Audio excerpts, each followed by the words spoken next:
Աստված ստեղծեց բուսական ու կենդանական աշխարհը։ Գիրք ծննդոց առաջին։ Պատկերացնում ես, թե ինչ տխուր ու թախծոտ կլիներ մեր աշխարհը,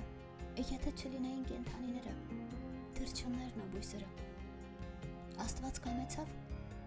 որ իր ստեղծած երկիր մոլորակի վրա լինեն այռոցներ և վագրեր, սեփրեր, ընձուղներ ու փղեր, ճնճղուկներ ու արագիլներ, ինչպես նաև քեզ շատ սիրելի շունն ու կատուն։ Աստված կամեցավ, որ իր ստեղծած երկիր մոլորակի վրա լինեն նաև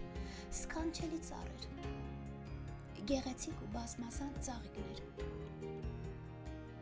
Աստված իր խոսքով արարեց բոլոր կենդանիներն ու թռչունները,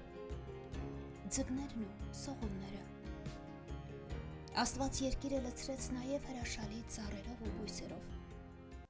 Բազում, երբ նրանք ծաղիկներ ծաղկեցին սարերում, ամեն ինչ շատ սքանչելի էր։